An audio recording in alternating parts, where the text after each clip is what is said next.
Doctor صاحب، ایک سزا وہ ہے جو اللہ تعالیٰ نے انسانوں کے لیے رکھی ہے. ظاہر اللہ تعالیٰ بہت رحیم ہے اور انسانوں کے ساتھ اللہ سے زیادہ مشفق اور مہربان اور کوئی نہیں ہو سکتا.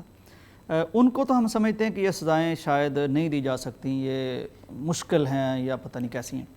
ایک طرف ہم اپنی طرف سے ایسی ایسی مضحکہ خیز سزائیں بنا رہے ہیں جن کا اور تو پتہ نہیں، لیکن ان میں ایک میسج جو یہ ہے کہ جب یہ ذکر ہو رہا ہے گھروں میں، میڈیا پر، ہر جگہ، بچے، خواتین، ان میں بے حیائی بھی بہت پھیل رہی ہے. آپ کیا فرماتے ہیں؟ دیکھیں، اس کا ایک پہلو تو وہی ہے جو ہم پہلے ڈسکس کر چکے ہیں کہ جو غیر ذمہ داری، کہ آپ وہ بات جو بالکل آپ کے قانونی اداروں کے بیٹھ کے کرنے والی ہو، وہ میڈیا کے اوپر سر عام ہر شخص جو ہے وہ کر رہا ہے، اس کے اوپر ڈسکس بھی کر رہا ہے، تو اس سے پوری قوم کے اندر میں یہ سمجھتا ہوں کہ حیا کے حوالے سے ایک ڈیسینسٹائزیشن کا عمل ہے کہ ہمیں غیر حساسیت یا یوں کہہ لیں بے حس بنانے کا ایک عمل ہے کہ ہم گویا بے حیائی کی وہ باتیں جس کا تذکرہ بھی انسان جو ہے وہ درست نہیں سمجھتا، وہ عام کھلے عام اگر ڈسکس ہو رہی ہوں گی تو ظاہر ہے اس سے بے حسی اور زیادہ بڑھے گی اور جو بالآخر بے حیائی کی طرف لے جائے گی.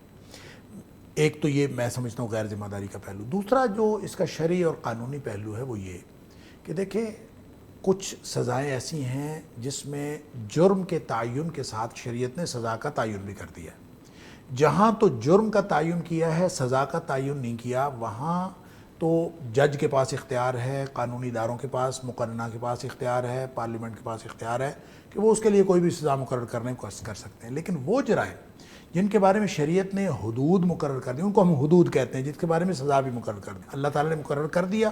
ہاں، مقرر کرتے وقت نبی اکرم صلی اللہ علیہ وآلہ وسلم جو مقنن اول کی دی ہوئی اتھارٹی، مقنن اول اللہ کی ذات ہے، نبی اکرم صلی اللہ علیہ وسلم اللہ کی دی ہوئی اتھارٹی میں سے خود بھی قانون سازی کرتے ہیں. آپ بھی مقنن ہیں نبی اکرم صلی اللہ علیہ وسلم، لیکن جو حدود مقرر ہو گئیں اس کے اندر تبدیلی وہ نبی اکرم صلی اللہ علیہ وسلم بھی نہیں کرتے اور نہ کبھی کی ہے.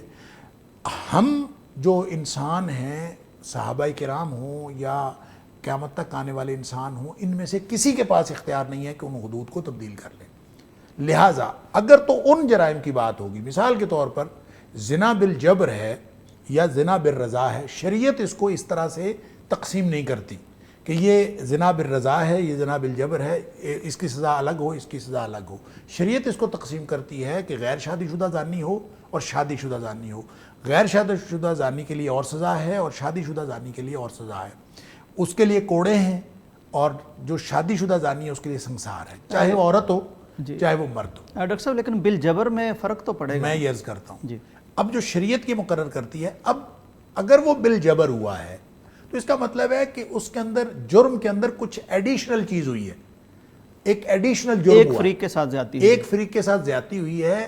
تو جو زنا بالرضا کی سزا ہے وہی سزا، وہ سزا تو رہے گی ویسی کی ویسے، ایڈیشنل سزا اس کو کوئی بھی دی جا سکتی ہے.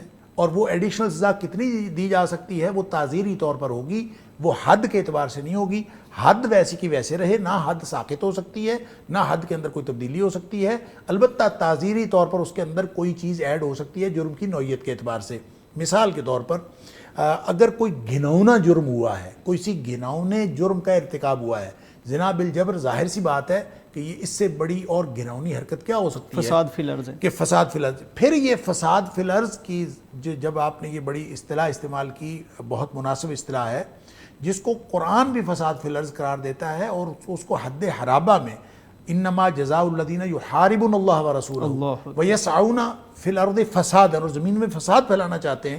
یہ آیت نمبر 33 سورہ مائدہ کے، اس کے اندر اللہ کریم نے 4 سزاؤں کا ذکر کیا ہے. وہ بھی اگرچہ حد ہے، یعنی اس میں بھی جرم کی نوعیت کے اعتبار سے ان 4 سزاؤں میں سے کوئی سزا دی جا سکتی ہے. وہ کیا ہے؟ ان یقتلوا او یصلبوا او تقطع ایدیہم وارجلہم من خلاف، کہ یا تو ان کو ٹکڑے ٹکڑے کر کے قتل کر دیا جائے. یعنی عبرت کی مثال بنایا جائے. یقتلوا نہیں کہا، یقتلوا کا مطلب ہے آپ اس کو اذیتیں دے کے قتل کر دیں. جس طرح کا اس نے گھنونا جرم کیا ہے اس طرح کی گھنونی سزا دی جا سکتی ہے.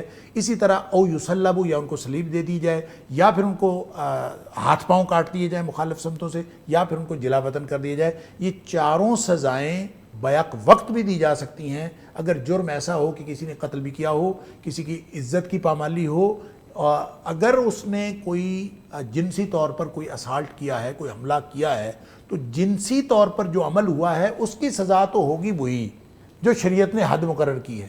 البتہ اس کے ساتھ ایڈیشنل جتنا زور زبردستی ہوئی ہے یا جس طرح کا ہو سکتا ہے اس نے قتل کر دیا ہو, اس کے اندر سزا اتنی زیادہ بڑھتی چلی جائے گی. مثال کے طور پر کوئی شخص بچے کے ساتھ یہ حرکت کرتا ہے یا کوئی اس طرح کی جس طرح کی گھناؤنی حرکت ہوگی اس طرح کی گھناؤنی سزا دی جا سکتی ہے. لہٰذا سوشل میڈیا کے اوپر ہم جو ایک ہی طرف کی ساری باتیں, میں پڑھ رہا تھا پوسٹ تو ہر بندہ یہ کہہ رہا ہے کہ یہ سزا نہیں دی جا سکتی. ایسا نہیں ہے, حد کو تبدیل کر کے کوئی سزا نہیں دی جا سکتی. جو شریعت کی حد ہے اس کو امپلیمنٹ کرنا لازمی ہوگا. لیکن ڈاکٹر صاحب اسلامی عدالت میں اس کی کوئی نظیر بھی تو نہیں ملتی؟ کس چیز کی؟ یہ جو اب بات ہو رہی ہے. دیکھیں وہ تو ایک بالکل ایک اسپیسیفک بات ہے. میں اس اسپیسیفک بات کو میں یہ سمجھتا ہوں کہ آپ اگر کسی شخص نے ایسا جرم کیا ہو کہ اس نے کسی کو مردانہ اوصاف سے محروم کر دیا ہو تو آپ اس کو کیا سزا دیں گے؟